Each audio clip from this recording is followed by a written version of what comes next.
When they say it's about nothing, man, I tell them it's my life. Man, I chilling in the studio, man, I vibing, it's my life. And to play, then they use me to play. Man, I vibing all day. Man, I use me to play. I spitting for me bars, me, I never back down. 1, 2, 3, me up on the countdown, man down. If you test me, man down. Original bad man, me around town. Them try to downgrade, bad man fi upgrade. Then try to evade, bad man fi evade. They can't believe it, they love how I spit it. They know I'm gon' kill it, and they know I'm gon' kill it. When they say it's about nothing, man, I tell them it's my life. Man, I chillin' in the studio, man, I vibing, it's my life. And to play, then they use me to play. Man, I vibing all day. Man, I use me to play. Counting up these stocks. So this is a really historic spot here in St. Louis. We'll talk about a few things here to get started. St. Louis was actually founded in 1764 by this 14-year-old French boy named Auguste Chouteau and his mom's boyfriend, Pierre Leclerc. So Pierre was this French fur trapper who was living down in New Orleans, and he was kind of given the rights by the French government to trade furs with Native Americans who lived in this area. And the main fur they were looking for was beaver. Beaver fur was like gold back then. It was like water repellent, so it was used for a lot of coats and hats, and was big in fashion at the time. So he gets this kind of monopoly over the fur trade in this area, comes up from New Orleans on the Mississippi, and has to choose a spot for this fur trading post. He eventually selects this spot because it's really close to the Missouri and Mississippi River, which come together just north of here in St. Louis, so he could travel all over the place using these rivers. So he selects this spot, but he doesn't want to have to do all the work himself. So this is where his girlfriend's son comes in. So he goes back to New Orleans, but he sends Auguste Chouteau and 30 men up here to St. Louis to clear the land, to build some buildings, to get things set up. And he's like, I'll come and join you after all the grunt work is done. So then he comes and joins them a little bit later. And that's really how the city of St. Louis was founded, as this French fur trading post. Today, when a lot of these guys who are leaving out on the fur trade, were encountering animals they'd never encountered before. They were going to places they'd never gone to before. They're meeting Native American tribes they'd never met before. And this was a real kind of adventurous jobs. Think about like the most adventurous job you could have today. That's like what the fur trade was in the late 1700s and early 1800s. A lot of these stories would come back to St. Louis of people who went out west on the fur trade and would turn men into legends here in St. Louis. And one of these guys that became a legend was Hugh Glass. Hugh Glass worked for the Rocky Mountain Fur Trading Company, and they left out of here in St. Louis in the early 1820s. And he was working his way out, and he was doing some hunting one day, and came in contact with this group of grizzly bears, mom and their cubs. He tried to fight off these grizzly bears. They attacked him. The mom scalped him, broken legs, broken ribs, lacerations all over his back. Ooh. Him and his party eventually end up killing this grizzly bear, but it looks like it's killed Hugh too. Like, he's in terrible shape, right? So obviously with all these injuries, he can't walk. It looks like it's just gonna be a matter of hours before he dies. So they say, hey, let's just have 2 people from the crew stay behind with Hugh, make sure he has a proper burial. Once he's buried, you can come and join the rest of the group. We're gonna work our way forward, but you can join us once you give him this proper burial. So these 2 guys stay behind and they wait for hours, and then the hours turn to days. And then after several days, they're like, Hugh's just not dying, right? And if we don't get back to our group, we're not gonna be able to catch up. So they dig a shallow grave, they put Hugh in it, they take his gun, they take his knife, they take his flint and steel, anything valuable, and they leave him there to die. Oh, wow. They get back to the crew and they say, Hugh died, we did our responsibility, we gave him a proper burial, let's move on. So word gets back to this fort that's over 200 miles away from where he was left that Hugh Glass had died. several weeks later, there's this man crawling up to the gates of this fort in terrible shape. And he gets to the gates of the fort and they ask him who he is and what he's doing there.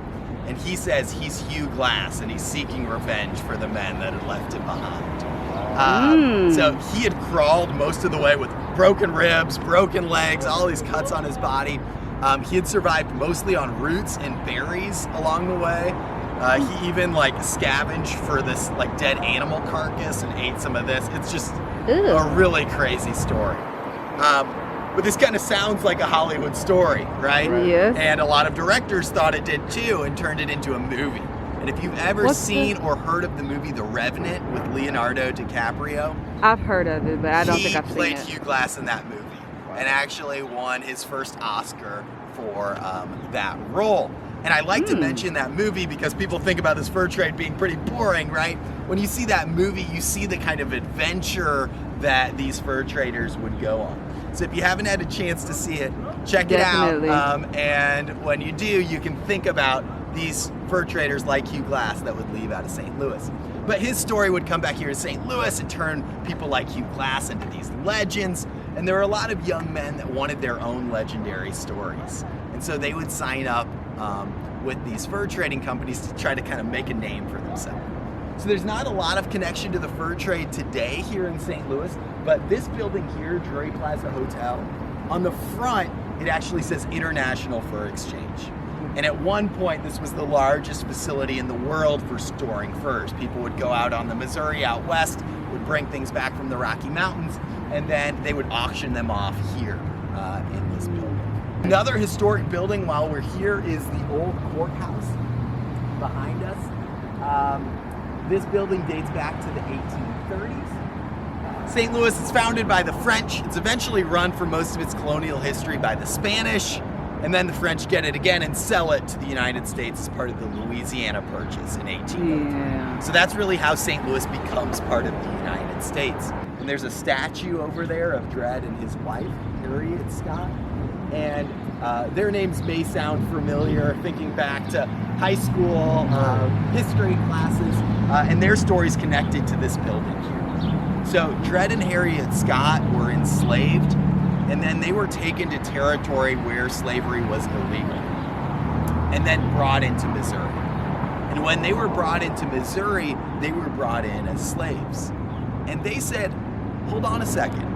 If we were living in territory where slavery is illegal, and we're coming in from that territory, slavery doesn't exist in that place. It can't legally, right? So if we're coming in from a place where slavery legally can't exist, we can only come in as free people.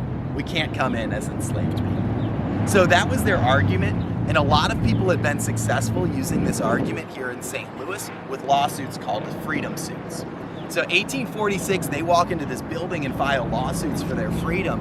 They're eventually granted their freedom in this building, but it's appealed, goes all the way to the Supreme Court. And in 1857, the Supreme Court makes what's generally regarded as the worst decision in Supreme Court history. Not only do they rule that Dred and Harriet Scott need to remain enslaved, they also rule that black people in this country, whether enslaved or free, have no rights to citizenship and therefore no rights to sue at all. It also ruled that the Missouri Compromise was unconstitutional. And part of the Missouri Compromise had kind of drawn this line from Missouri's southern border all the way out west and said in the future, any states, any territory that becomes states below that line can allow slavery, any above it cannot. In this ruling, the Supreme Court said you could go to New Orleans, for example. You could purchase an individual and enslave them, and you could take them anywhere in the United States, and they would remain a slave. Okay? So people like Abraham Lincoln said, hold on a second, this essentially makes slavery legal throughout the entirety of the country. If all you have to do is cross a state line, and then you can enslave someone and bring them anywhere and they remain enslaved, this is going to lead to huge spread of slavery throughout this country. And he actually made a speech where he talked about Dred and Harriet Scott and this problem, and it was known as the House Divided speech, where he talks about a house divided against itself cannot stand. It topic of that speech was Dred and Harriet Scott and slavery, and the worry that slavery was going to kind of spread and encompass the entire country. So there is some good news related to this story. So the woman who had enslaved Dred and Harriet Scott, her husband had died, and she was looking to remarry. And the guy that she was going to remarry was actually a congressman and was opposed to slavery.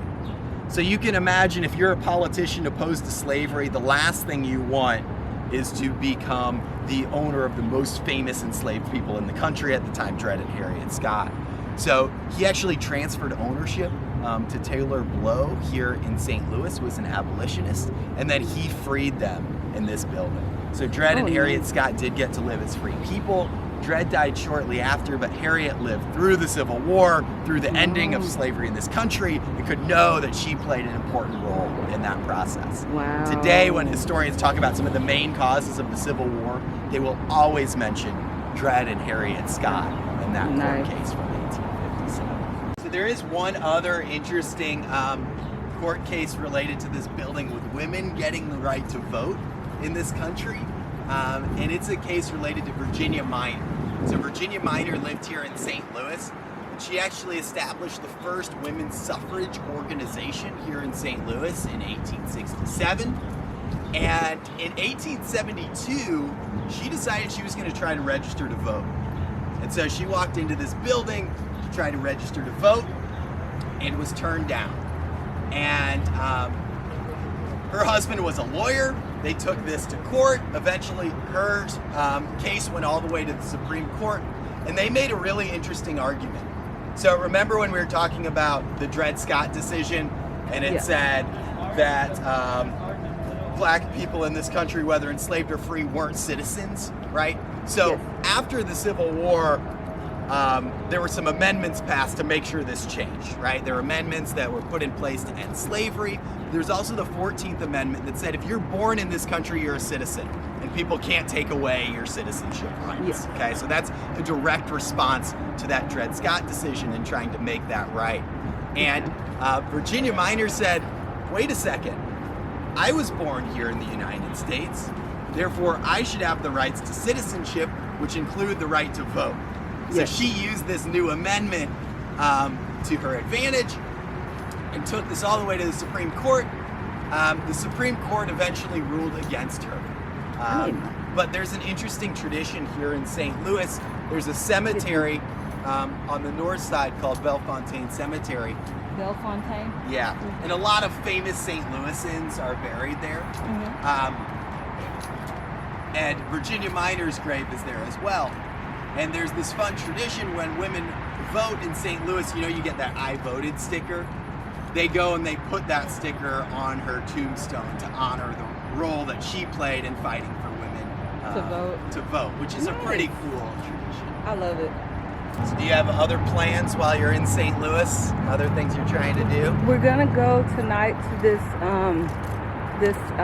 paranormal tour. Okay. The Lempert, something. You know, you've heard of it? Yeah. So Lemp Mansion is like known as a haunted place. So I haven't gone on the tour. I have been to Lemp Mansion, and it is pretty interesting. The Lemp family was like a big kind of beer baron family here in St. Louis. So they're a very influential family, and they ran the Lemp Brewery, which kind of competed with Anheuser-Busch for a time. And then they were kind of the two big ones here in St. Louis. And then when Prohibition happened, it kind of spelled the end of the Lemp Brewery. But their family has a really interesting story and really interesting history. There were a ton of different like suicides and things in the family. Really? And you know, it's weird because they were one of the wealthiest families in St. Louis and all of these things. So that kind of goes into that paranormal history and why they do those kind of tours over there at the Lemp Mansion, because it's known as a haunted place, and this family is kind of known as having this curse that kind of followed them throughout their Lemp area. It's actually on top of a cave network, Cherokee Cave, which used to be like a show cave that tourists would go to, and it's been sealed up now. But the Lemp family had like a swimming pool in there and like a theater and all kinds of really cool stuff in their heyday when they were a really wealthy family. So this is a really historic building here. This is known as the Old Cathedral here in St. Louis. There's also a new cathedral within the Central West End that has this green dome, beautiful mosaics. It's a giant Catholic church. It's a basilica. This one's also a basilica here, and is still run by the Catholic Church. When Pierre Leclerc and Auguste Chouteau founded the city, they actually donated this land to the Catholic Church, and it's remained with the Catholic Church ever since. So this is the only piece of land in St. Louis. It's history. It's never been bought or sold, which is pretty interesting. What's those words on top of there? Where are you looking? Are those scriptures? So you'll see up here at the top, there's some Hebrew lettering and some Latin lettering. Hebrew words for Yahweh. I don't think we can see them here, but are a little further up.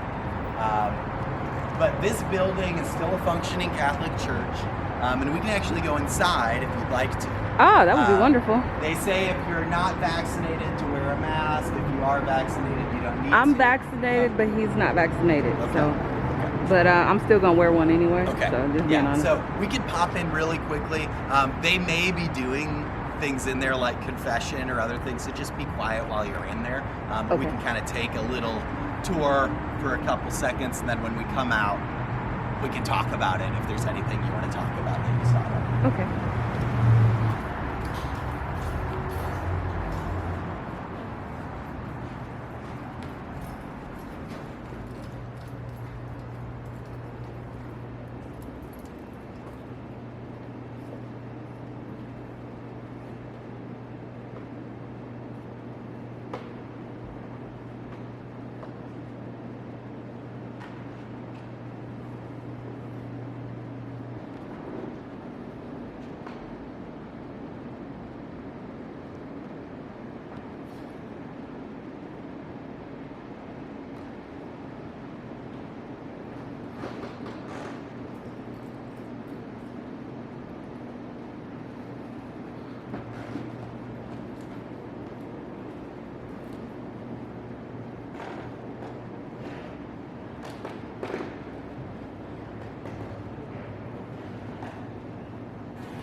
See some of the French influence when you're in there. In the back, they had a few statues.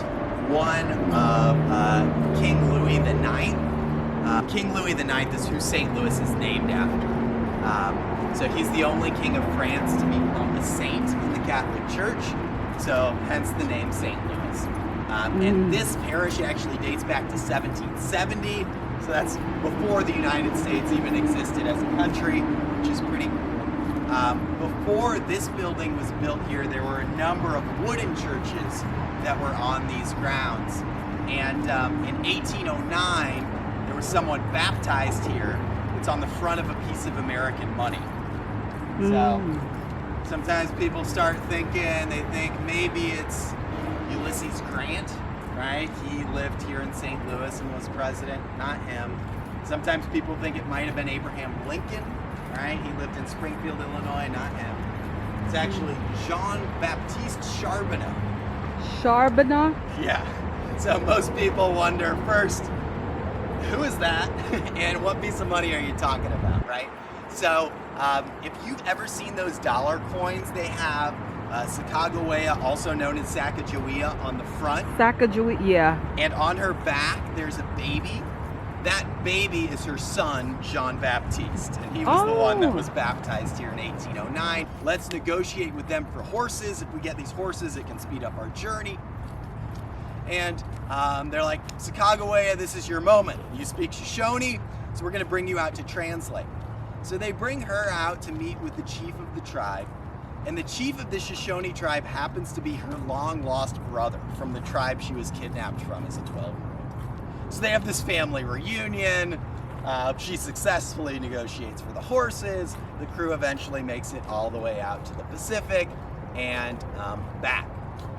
Now, William Clark ends up living here in St. Louis, and he convinces Sacagawea and Toussaint to bring little Jean-Baptiste, the baby, here to St. Louis to be baptized.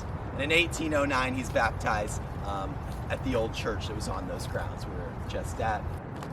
So this area, when William Clark and Meriwether Lewis would have come here in the early 1800s, this would have been the historic village of St. Louis. And it wouldn't really stretch beyond where we started our tour. That was like the outer edge of the city.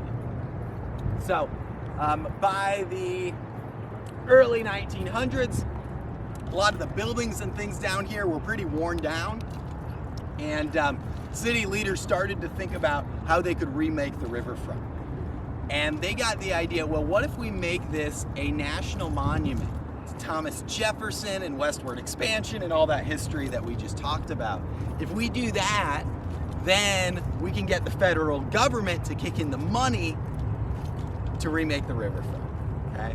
Yeah. So they get this idea, they pitch it to the government in the 1930s. The federal government agrees, but they say St. Louis needs to throw in about $7.5 million to clear a lot of the buildings that are down here. So they put this to a vote, have the people decide if they want to do this. The vote comes back, it passes, the project starts moving forward. Then the St. Louis Post-Dispatch comes out with some reporting. It says, hold on a second. They had found over 46,000 fraudulent votes that were stuffed in the ballot box.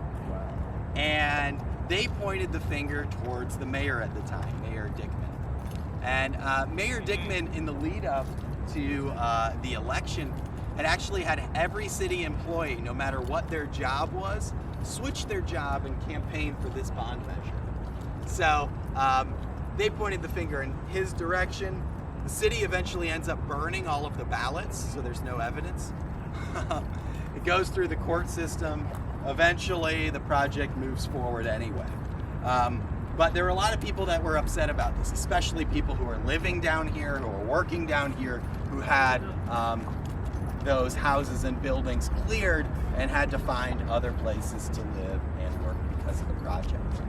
This area really sat as a parking lot for many years. They didn't know exactly what that monument was going to be. So by 1947, it was an embarrassment. They'd promised this brand new riverfront and really just cleared a bunch of buildings and had a parking lot down here. So they created this architectural competition to try to figure out what the monument would be. And this competition was in 1947. And the way the competition worked is a bunch of architects submitted designs, and then from those designs they would choose somebody, choose people for the finals, and then from the finalists they'd choose the winner. So there's this Finnish-American family, the Saarinens, and the dad and the son are both architects. And so they put in some designs for this competition. And there's a telegram that comes to the father. And it says, "Congratulations, your design has been chosen."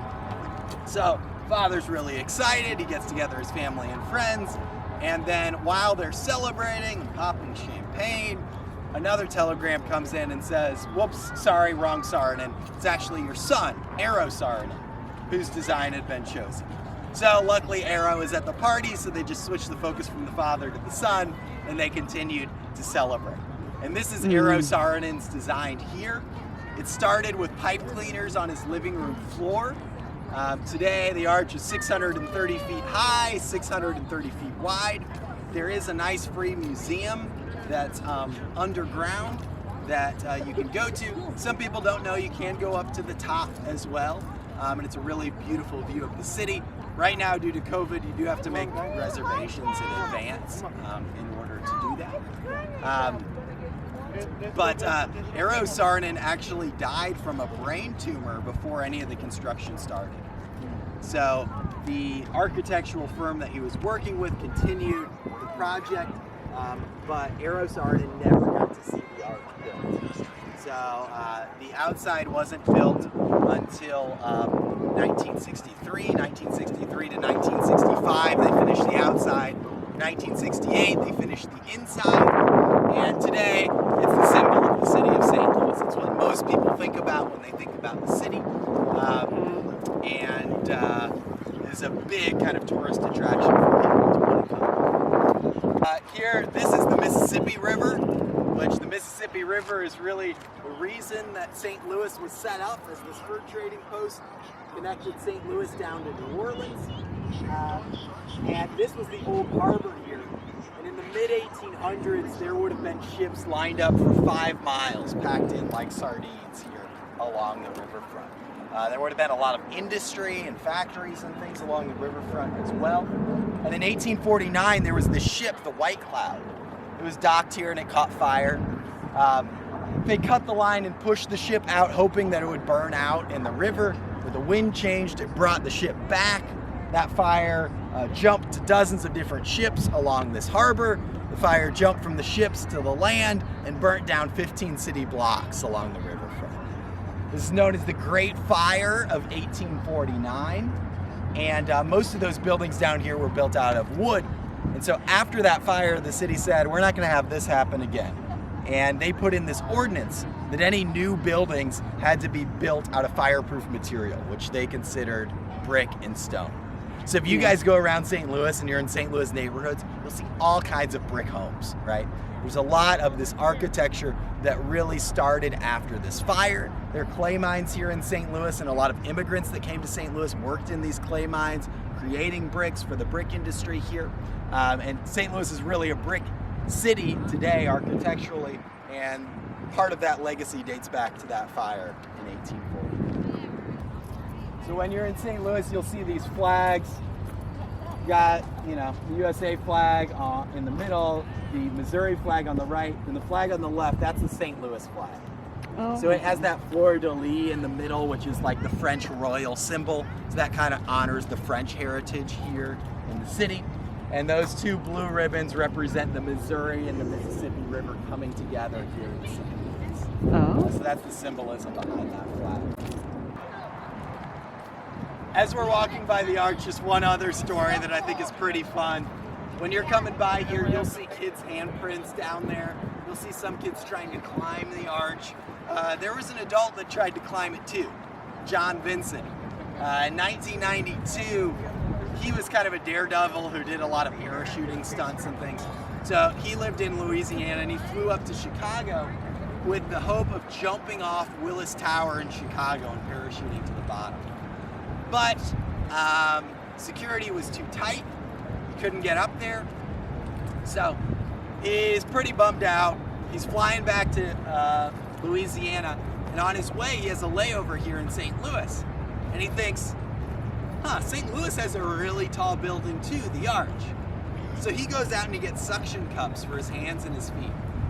Comes out here at 3 in the morning, climbs up the arch in a little over 2 hours, gets to the top, jumps off the top, parachutes down to the bottom, runs off, hops in a car, and goes to the airport.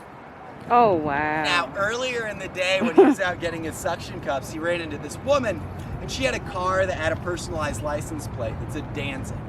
And John Vincent was a big fan of the horror punk band The Misfits, whose lead singer was Glenn Danzig. So they start to strike up this conversation about music, and eventually John Vincent tells her about his plan. She thinks it's a great idea. She says she could be his getaway car and take him to the airport. She's got a friend that's really good with the camera. He could record the whole thing. So when John Vincent runs over to the street, he hops in her car and drives away. Now, at the time, this was a national monument, right? So climbing on a national monument is considered a crime. Jumping off a national monument is also considered a crime. So just a little advice, if you're ever engaged in any criminal activity in the future and you need a getaway car, it's generally not a great idea to have a getaway car with a personalized license plate. It's really easy for people to spot. So someone had spotted the license plate, reported the woman gave up John Vincent. And eventually, John Vincent actually did some time down in Florida for his stunt. This area between the Arch and Busch Stadium almost became Disney World. Oh, for real? So there was Disneyland that was out in California, and Walt Disney ran it. And Walt Disney actually grew up for a time here in Missouri. So St. Louis was getting ready to celebrate its 200th birthday, which would be in 1964. And so in the lead up to that, they contacted Disney. They said, hey, could you make a movie for us about St. Louis history to celebrate the 200th birthday of the city? And Disney came back and he said, I'll do you one better. Why don't I create a whole theme park in between the Arch and the old Busch Stadium, which were both being built at the time, and we'll call it Riverfront Square. And it'll have a 360-degree theater, and it'll have like canoe rides where people will be like Lewis and Clark, and it'll have cave tunnels that people can crawl through, and all of these different things. And so they actually drew up all of the blueprints. You can see all of the architectural blueprints for it. And then there was a debate between Disney and the city. The city wanted Disney to pay for all the buildings that would house Riverfront Square. Disney wanted the city to pay, and eventually Disney ended up getting cheap land down in Florida. And the guy, the architect who designed things for St. Louis, is the same architect that made Disney World down in Florida. And he didn't want to redo all the work that he did for Riverfront Square. So he took a bunch of the things that he had designed for St. Louis and just plopped them down in Florida at Disney World. Oh, wow. So that layout would have been here. Yeah, so if you ever go down there, there's a lot of stuff that's like connected to the frontier in the West, which would make a lot more sense in St. Louis, which is known as the gateway to the West, than it would down in Orlando or Kissimmee or that area in Florida. So if you look at the blueprints, you can see a bunch of things that are actually down there at Disney World. But it's just an interesting kind of thought experiment to think about how things would be different if the project had gone forward. Exactly. Another historic building on this corner is the Federal Reserve Bank.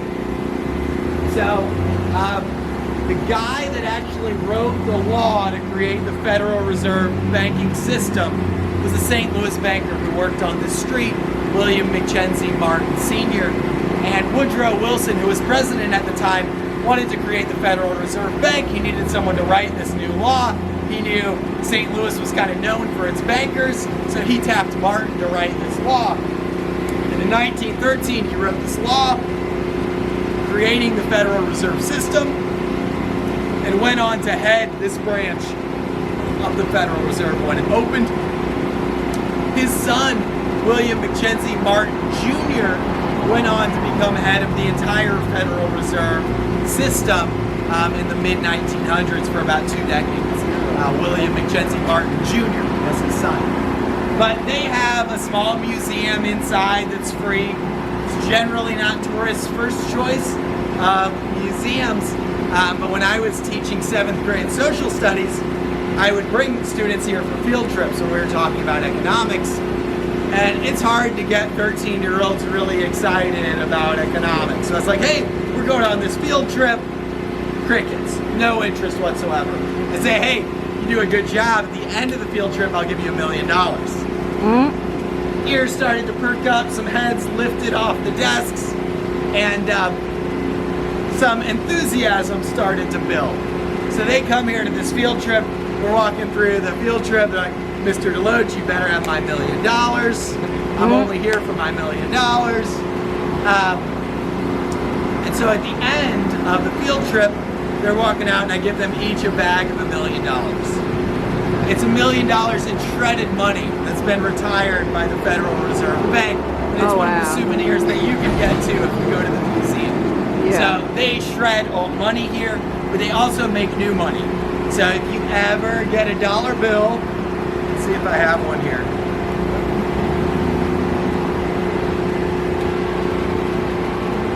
So if you get a dollar bill, you'll see it has a letter here. And this one has a letter H, and below it, it says St. Louis, Missouri. Yeah. And that's because this dollar bill was made here in this building. Oh, So there are wow. 12 different Federal Reserve banks throughout the country. Each of them is given a different letter. St. Louis is this H, and they make this inside of this building. So if you're ever back in Little Rock or you're traveling somewhere else and you get a dollar bill and you see that H, you'll know it was made here. Ah, okay. Cool. See it? I got it, bro. But Nolan Brooks is a friend of mine. See, I just want you to see what it looked like since you were showing me. See, look at that silver. Oh, It's so cool that you guys redid this building. They put a lot of money in it. Uh-huh. This is a Marriott. This is an autograph. She's autograph collection Marriott. It's almost like a Ritz-Carlton. It looks so Go nice. there and take the elevator up to the bar. Take you up to the roof. Okay. Would you mind if we went up That's there? what I'm telling you. Take a check. Ooh, I got a pool okay. up there. Okay. You guys want to check out the rooftop? We sure Just so do. you- Just so look at it. Maybe next time Yeah. you come from Arkansas, you come here. You from Little Rock? Yes. Nice to have you here. Thank you. Glad to be here. Ooh, this looks nice. I'm trying to think. I'll talk to you when you come back there. Okay. This is nice. Hi.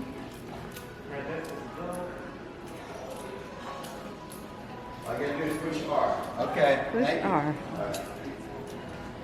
Oh my gosh, this is nice.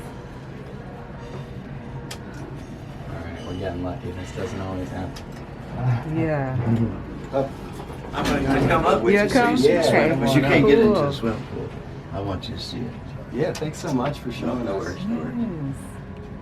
I'm from Clarksville, Missouri. There's a Clarksville, Arkansas, right? Yes. And there's a Clarksville, Tennessee. That's where Wilma Rudolph's from. So when y'all get ready, just come back down. Okay. Thank you, Thanks sir. so much. You see straight ahead, there's the ballpark to your left. See the ballpark right The ballpark over there? there? Yeah, straight to your left. Yeah, you can see the Oh, lights. wow. Not too bad up here. This is nice. Shades. Need shades. Rooftop. This is the like restaurant bar area.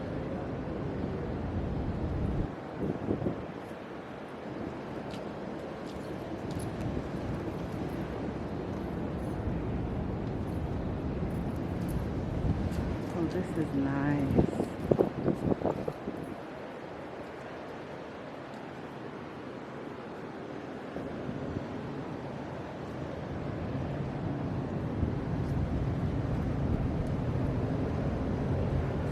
This is But there really used to nice. be like a weather station up here.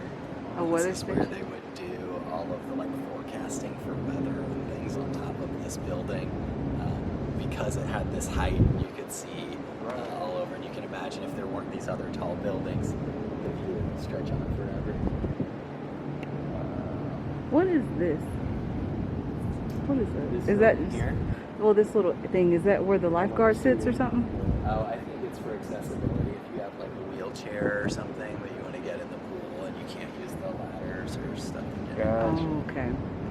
This is so nice.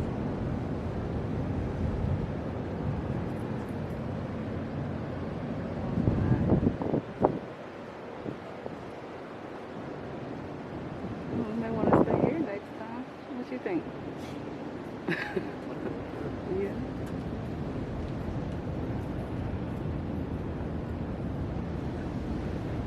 The god of love, Eros, wrapped up in bondage by his desire. That's Eros? Yeah, the meaning isn't really why I like it. I like it because you can go inside. So sometimes people like to go inside and get their picture taken.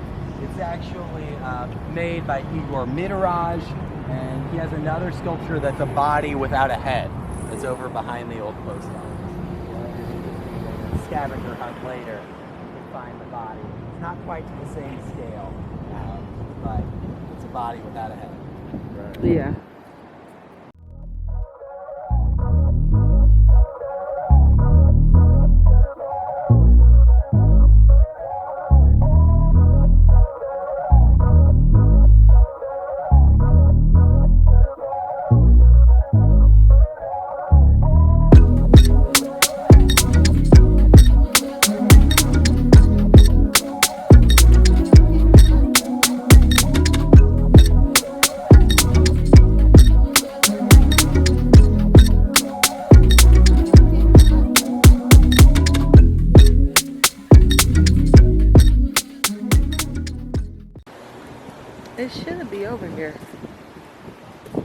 like your camera. What kind of camera is that one?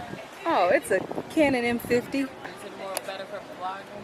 Yeah, that's exactly what I'm doing. This is the one I have. This one is so chunky, and I've been seeing people have that one. If you go to, well, are you from here? I'm from Chicago. Chicago? Okay. Yeah. I'm not from here either. Okay. I'm from Arkansas. Oh, but I okay. guess like any, camera store, like kind of, And you just said it's the kinda see. Canon M50. M50. Yeah, Okay. it's not too bad. Nice. Yeah, that's a real nice one. Yeah. It's compact and everything. You able to Exactly. put it on your tripod. I like that. Exactly, yeah. Y'all have fun. Oh, here it is. It's right here.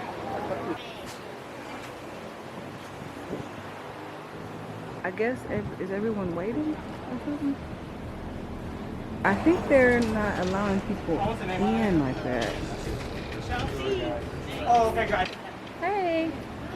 Are they not allowing people in? They're not? It's all online order. Online? Oh, wow. Okay. Did you guys have pickup?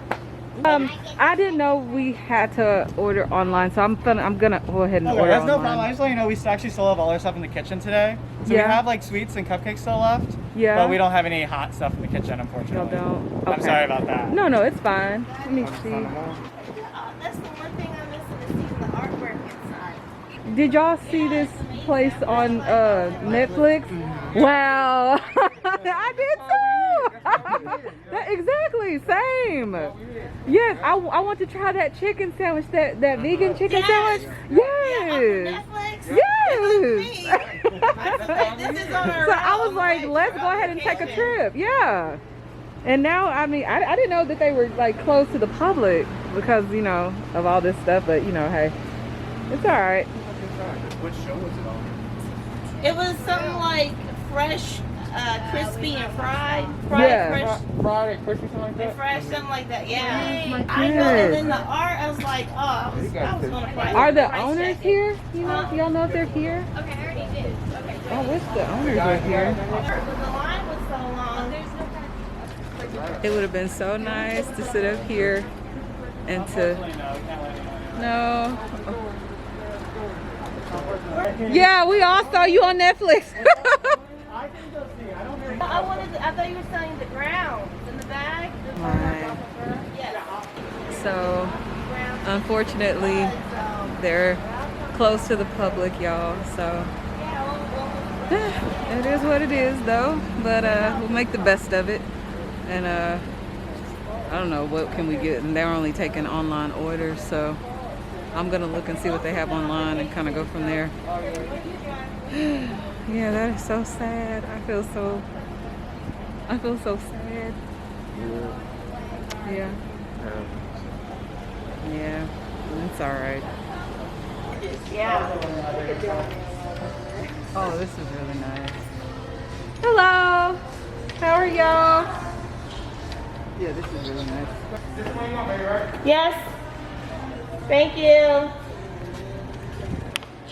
Look at the little girl in the back. I know. Oh.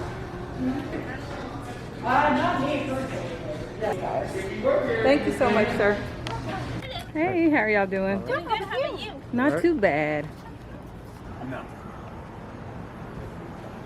Ooh, sure I'll fall. I know. Thank you. Oh, this is nice. This is nice. This is actually not too bad.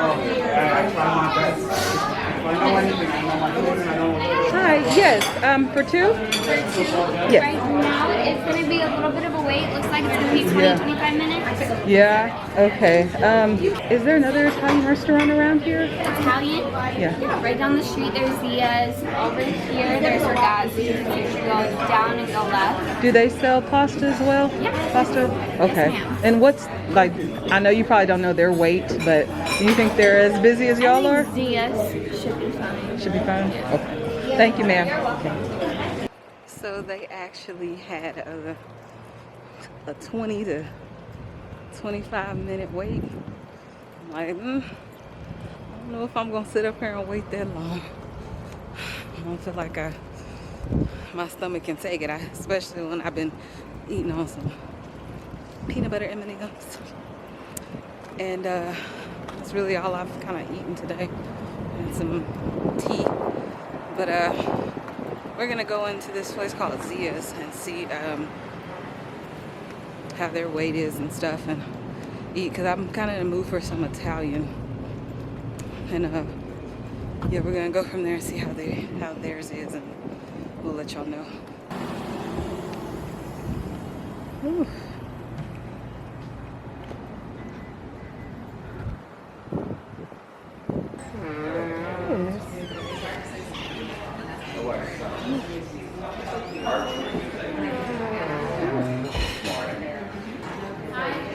Hi, how are y'all doing?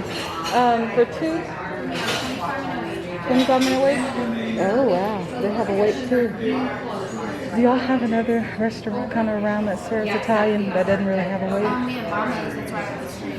They have a 25-minute wait too. Oh god.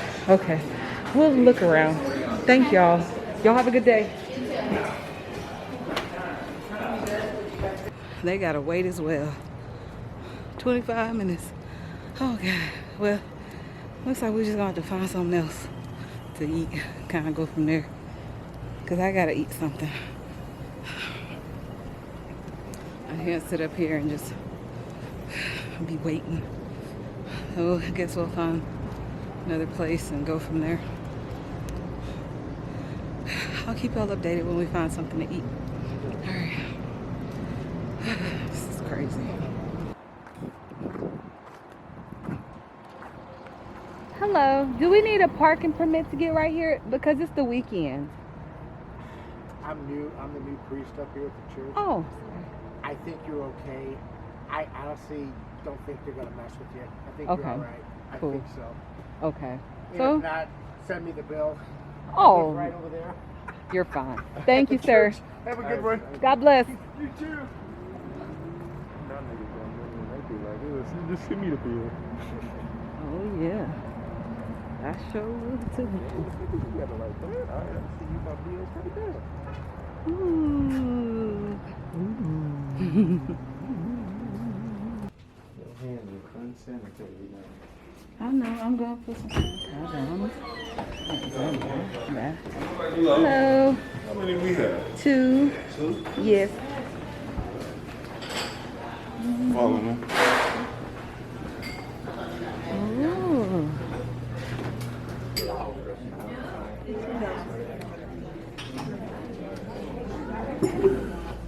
I'll get some water out real quick. Look at the menus for a moment. I got another tip. I'm gonna finish up real quick, and we'll get you rolling. Thank you so much, Will. All right. I was there. We was there at the opening when Northwest first opened. We were the first in the state. Adult education, and I taught it at the high school. Oh, yeah, I taught grade school. Yes.